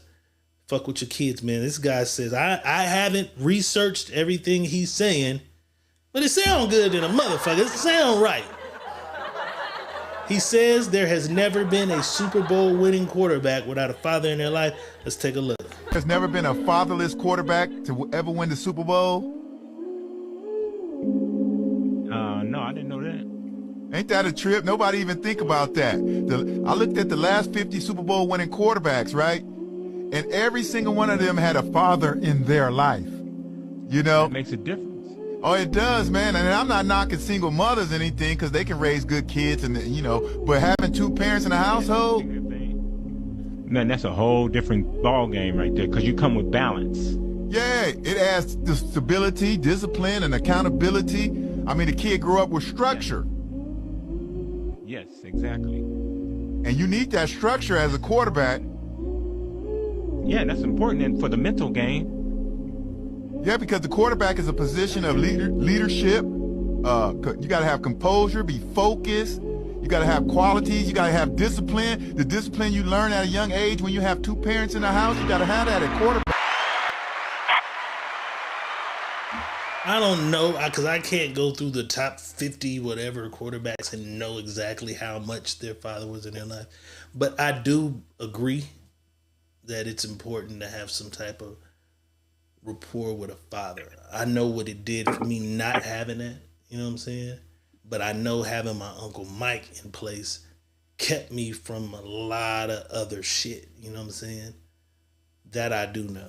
He kind of I had a fill-in, you know what I'm saying? I kind of had a fill-in, and I know the importance of that, you know what I'm saying? What is he saying? Like, he's pretty much just saying that take football out of it, your chances of being greater come from that male presence as a man, as a boy, becoming a man. It's just this, once again, this is me looking at some shit. Like how niggas looked at the concert and what they took. This is what I took. He's saying that there are no Super Bowl winning quarterbacks who didn't have a father at them games in the stands or father rapport. He's saying that there's none. Like I said, I haven't researched. I don't know the rapport of each motherfucker with a father. He spoke as if that's some research he's done. It's plenty of niggas in the league without a father. He's just saying that extra drive, that extra little bit of what you need in life to be this much greater would have probably came had you had that father there to kick you in your ass. Or to tell you, get back up. You know what I'm saying? It's a lot of niggas who would have been great, bro, that quit. It was a lot of niggas, man, I seen that should have been in the NBA, but they caught a dope case. Or they got shot and died. You know what I'm saying? Because they ain't had no daddy around to help prevent that. It's inevitable sometimes. You know what I'm saying? But there are some instances where that father could have just slightly steered a motherfucker another way. Just because his position might be different from the position of the world or different from the position of the mother. Who say, oh, yeah, you can do that. Yeah, you can do that. You know what I'm saying? I think it was just an ode to the importance of fathers in our sons' lives. You know what I'm saying? What do you think? You think it's bullshit? You think motherfucking... You think motherfucking be 3-time Super Bowl MVP without a daddy or a mama, just motherfucking Tarzan raised by Woo? Determination is only on you. It has to be. You don't believe it has to be built from somewhere though, because we talking about some of these niggas in the way. Determination has to be on you. It has to be built. It has to come from somewhere though. It has to be something that's built inside of you, but Can't nobody put that inside you. You built with that. That's something that you're built with. You don't believe you see is, or peep the aesthetic? Like, my brother, or this nigga come through every day with the box. This nigga ain't even in my family. He just come through every day with the box. What's up, little dog? You know what I'm saying? He buy you the ice cream. You're like, I want to be like that. He's tough. Like, he fight. You know what I'm saying? He don't let nobody. Mm-hmm. Like, I think you pick shit up. From, like, where do you find determination? Yeah, if you just because determination comes from within. Now, you pick up things along the road as you go on your journey. You're gonna pick up things because that's just human nature. As kids, you pick up things. You go on about your life and pick things up. You're gonna meet people, and some of that stuff that you meet when you meet other people, you grab a hold of, and you keep that with you, and you let it stick. You know what I'm saying? And then you'll go on some more in life. It can be a teacher, and the teacher, you gravitate to that teacher, and that teacher gives you something to fuel your I'm just determination. saying you gotta kind of pick it up from something or someone. Because if it's a bunch of losers, because I mean, you said it the other day, like if everybody on crack, right? Your chances you're not of getting it from the household. That's what I'm saying. You're not getting it from the household. If everybody's on crack in the household, you're not getting it from the household. That's what I'm saying. So if you kind of, so you're gonna get it as you move along. You're gonna pick shit up as you move along, and as you picking it up, the determination of you inside of you either is going to say, I'm going to keep pushing through because I've learned this, I've learned that, I've picked this up, this helped me get here. I'm now going to drive and keep driving myself to be the greater me that I can be. You know what I mean? But what about when that daddy's there? It can be a difference because you got the daddy that you can lean on, that you can say, okay, my daddy showed me. I didn't have to go outside of this. My daddy was right there to show me and guide me. And every time I tried to make a turn, my daddy made sure I didn't make that turn. I stayed I had never seen it. That journey. With I've seen niggas with a daddy, right? But I never seen that shit I think he's talking about to Ricky Manning daddy. Oh my God. It was just different. His daddy was just like different with him. You know what I'm saying? Hey, bro. Super different. He took that little nigga. Ricky was like 8, 9, coming up there playing with us when we was 13, 14, bro. And his daddy used to let us knock the shit out of that nigga. Pummel this nigga. And you niggas wasn't holding back, huh? He let us knock the dust off Ricky little ass. And that's what I'm saying, but I've seen niggas with daddies. When I saw that with my own 2 eyes, I was like, this is some different shit. Like, so I equate that to that. I know some niggas with some daddies who didn't give a fuck what they did. You know what I'm saying? They might come to the game. He pushed him hard too, bro. Yeah. And that really steered him and kept him on his path, bro. And his journey. Because his daddy was right there, bro. And threw his ass to the wolves. And that's all we say, man. Fuck with your kids. Shout out Mood the Dude in the house. My boy Dirty Work is in the building. You feel me? I seen a few other faces in this motherfucker. Casanova Smith is in the house. Josiah Jones is in the house. O'Reilly is in the house. O'Reilly is in the house, man. Fuck with your kids, man. I think just fathers are important in general, man. I think we did it. I don't want to taint the rest of this. What? I don't want to taint what was here with anything else. You know what I'm saying? We came and we celebrated. You know what I'm saying? Kendrick Lamar breaking a record, setting a milestone, putting on for his people. I don't want to taint it with too much of anything else. You know what I'm saying? Rest in peace, Michael Jackson.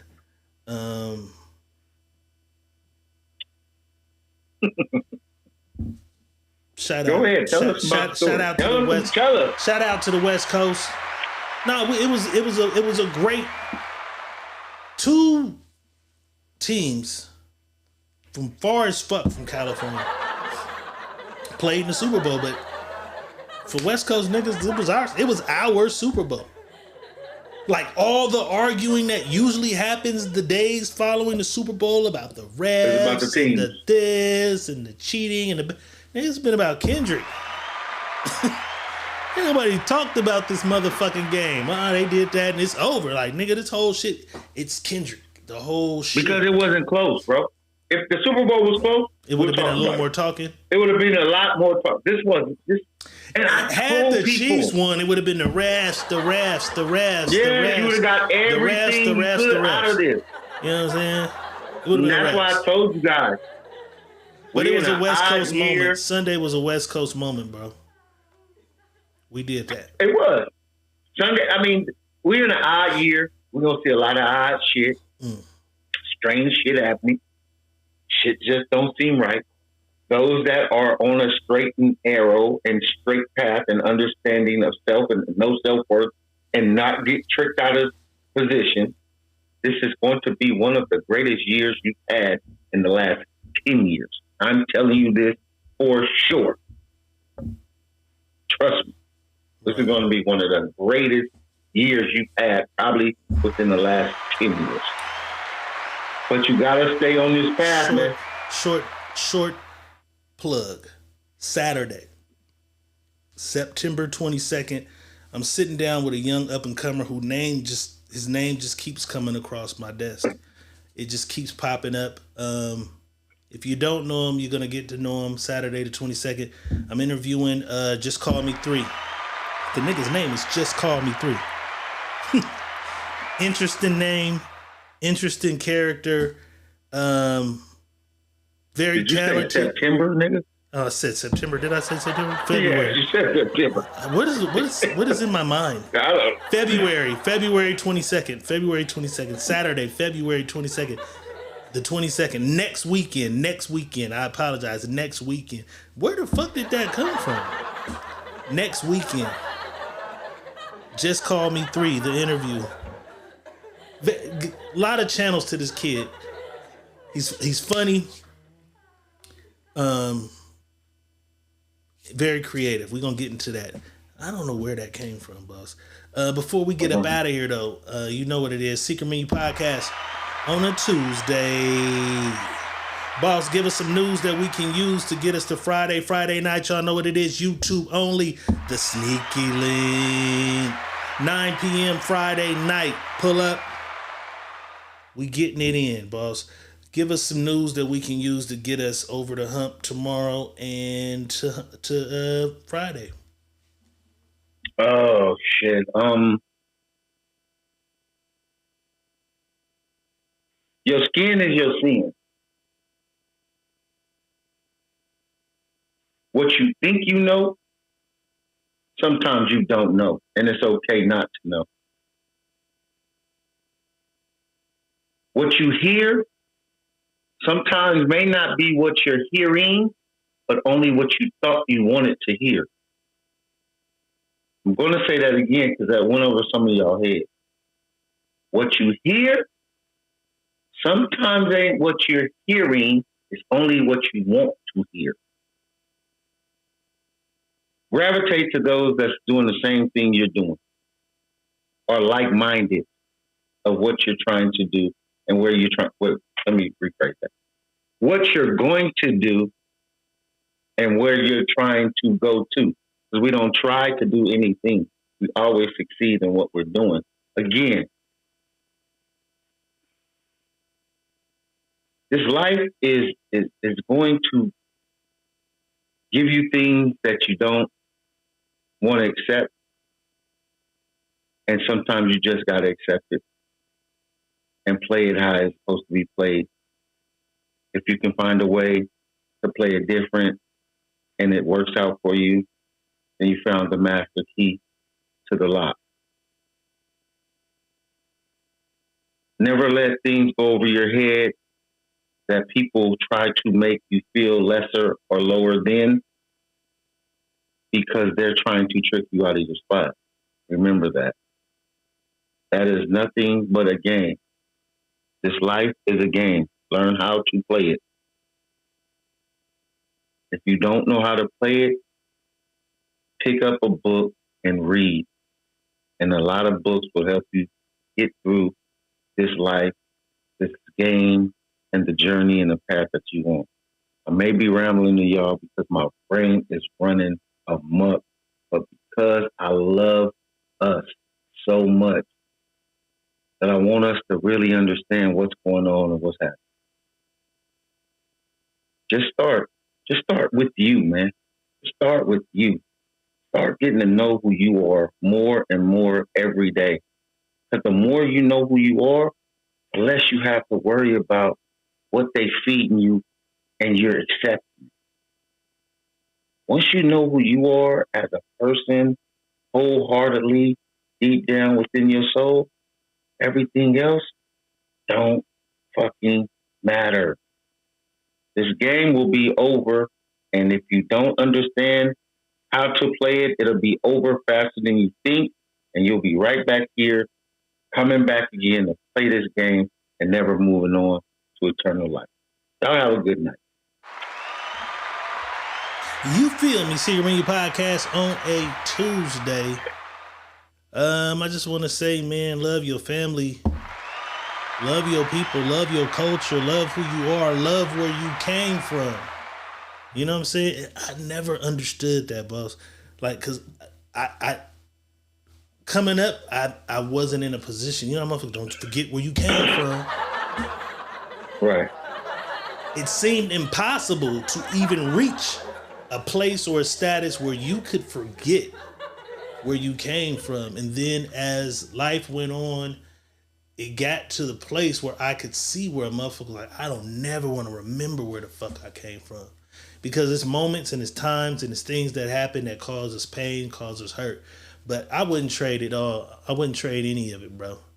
I wouldn't trade one syrup sandwich, one sugar sandwich, one butter sandwich, one motherfucking ice and milk cereal bowl in my fucking life for this, bro. And I think somewhere along the journey, the pain gets you to where it's like, fuck, you know what I'm saying? Like, fuck that shit.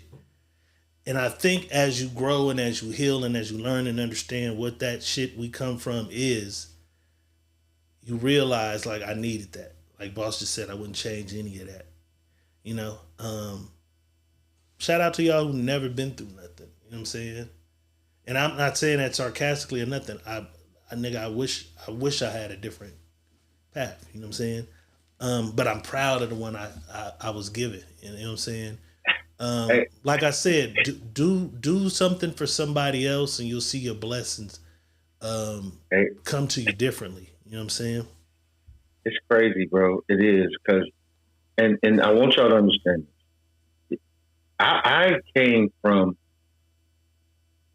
when I said I was in Compton, I was in Compton, for real. When my mama got us out of them brick projects, my nigga, and she became who she was, for a span of 2 to 3 years, I probably lived like Ricky Schroeder, if anybody knows who the fuck that is. Right, I do. You feel me? From that span, I thought that was what life was supposed to be, till I got to Fresno, California, and understood, this is what it is. And I'm proud of that, though, bro.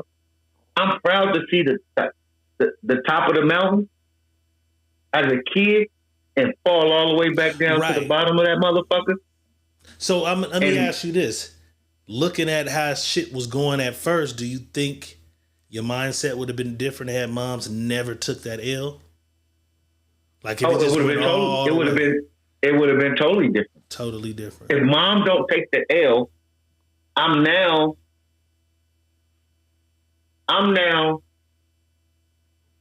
the kid that everybody looks at like, oh, he think he better than us.